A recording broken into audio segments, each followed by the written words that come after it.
Nous allons aujourd'hui mettre en exergue, et nous aimons cela, une success story architecturale. Et j'ai le plaisir pour cela d'accueillir Cyril Rousseau. L'équipe de Carré 7 n'a pas traîné à se rendre sur place. Sur plus de 150 pays qui participeront à l'exposition universelle de 2025, la Belgique est le 7e à avoir déposé sa demande de permis.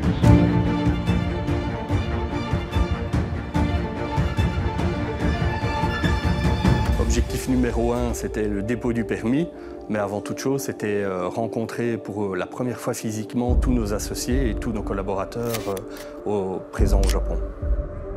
Je pense que on réalise pas trop à quel point c'est une grande chance, c'est un truc de fou de participer à ce genre de projet.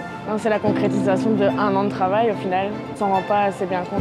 À notre âge aussi, je pense qu'on a beaucoup de chance d'avoir cette opportunité-là. Je reste encore étonné que c'est réel et ça crée des émotions énormes, intenses, mais oui, je me demande toujours si je vais me réveiller ou pas. Une exposition, c'est tellement unique au monde qu'une fois qu'on a été dedans, une fois qu'on a participé, on est pris par cette microbe de l'expo. On veut continuer à travailler dedans parce que c'est tellement unique, tellement spécial.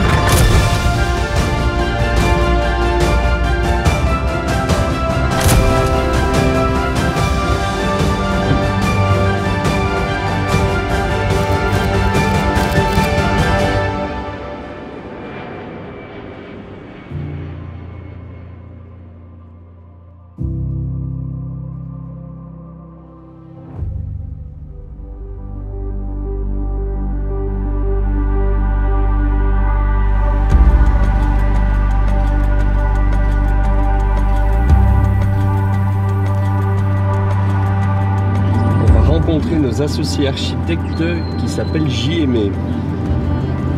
On a une réunion de travail. Première réunion de travail du séjour. On va voir comment ça va se passer.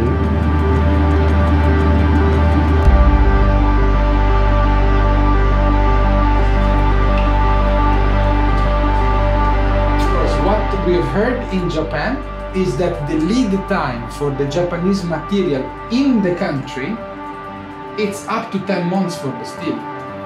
I don't have 10 months. That's the skeleton of the pavilion. That's the first ingredient of the building. If I have the steel coming in 10 months, we are dead. Sorry. On est là pour construire un pavillon belge, ce qui veut dire qu'on veut aussi le faire avec des produits belges et technologies belges, construits par des Belges ou conçus par des Belges et construits avec du matériau belge. Donc ça, c'était un point très important pour nous. Ils étaient un petit peu réticents de travailler avec les matériaux belges. Ils voulaient donner un petit peu plus de valeur à leurs propres matériaux.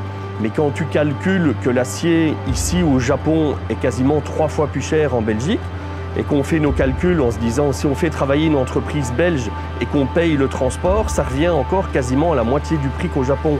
Donc on peut pas accepter d'acheter l'acier au Japon. On se dit non, on importe l'acier. We think that it's going to take less time to bring the steel from outside than to have it in Japan. Comme on l'a dit depuis le début, c'est un pavillon belge qui représente les Belges et c'est les Belges qui sont mis à l'honneur dans notre pavillon. On est en train de présenter tous les matériaux qu'on veut absolument importer de Belgique. Donc ils sont hyper réticents à ça. Donc ils nous proposent de trouver des solutions semblables ici au Japon, mais on lâche pas, on insiste. C'est le pavillon belge qui représente la Belgique et on va se battre pour que ce soit un pavillon belge entièrement venu de Belgique et surtout démontable pour le ramener en Belgique. C'était un voyage que j'appréhendais parce que je ne savais pas comment ça allait se finaliser. Il y a eu effectivement des petites tensions les quelques mois précédents notre voyage et donc on était quand même très inquiets et en finalité voilà, ça se finit bien, ça se finit super bien. La technique, c'est quelque chose qui est universel. Par contre, le langage et la compréhension ne sont pas toujours aussi universels. Donc je pense que la première étape a été très importante cette semaine et c'est très bien passé en termes de coordination des cultures. marier ces deux cultures, c'est pas facile, mais chaque expo, c'est la même chose, que ce soit à Dubaï, que ce soit à Shanghai, à Milan ou maintenant à Osaka. Finalement, tout s'arrange et on va ouvrir le 13 avril 2025. Je suis sûr que le pavillon belge sera ouvert, sera en ordre, tout sera fait.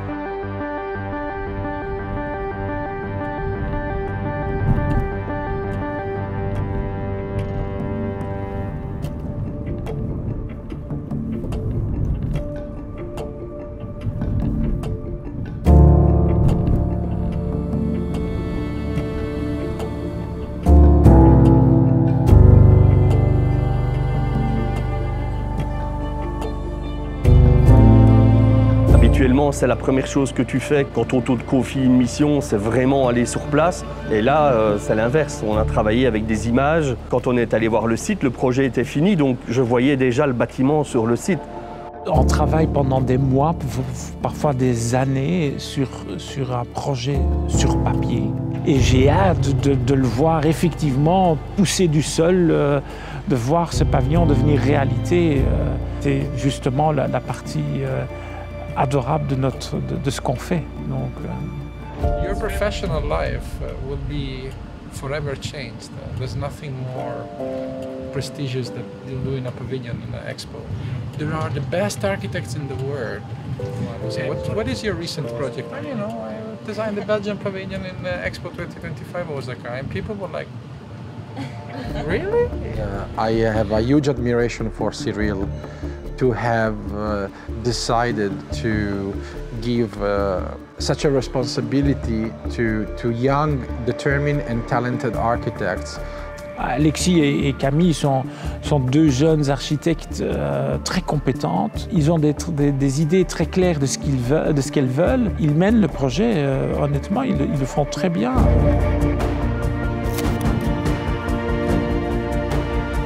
Elles sont extraordinaires, juste extraordinaires. Elles font et elles continuent à faire des choses qui m'épatent tous les jours. Il faut savoir que Camille a commencé ses stages dans le bureau, donc elle va seulement arriver à 3 ans d'ancienneté dans le bureau et faire un projet comme elle le fait, c'est juste exceptionnel. Alexis, pareil, Alexis, elle a une maturité de dialogue avec les gens, elle ne se laisse pas faire, elle a du caractère, elle a tenu bon dans les réunions, elle nous a clairement portés vers le haut et elles sont juste exceptionnelles.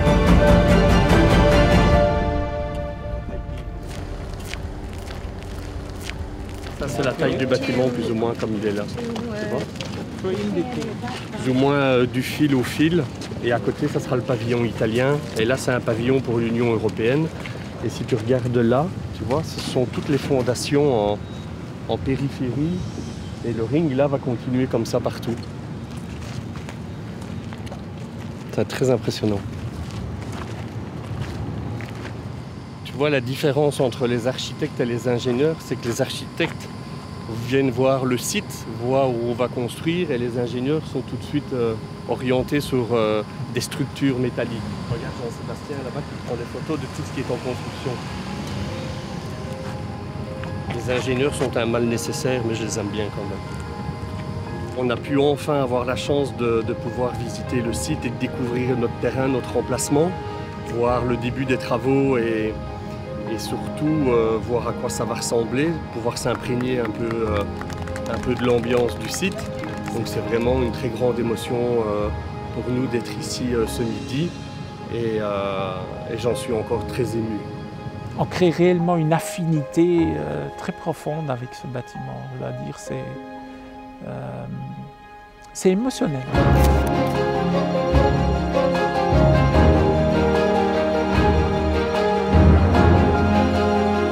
Je suis surtout fier de l'ensemble de l'équipe, de l'ensemble des collaborateurs, de l'ensemble des associés, de l'ensemble des gens qui nous ont aidés à mener à bien ce projet.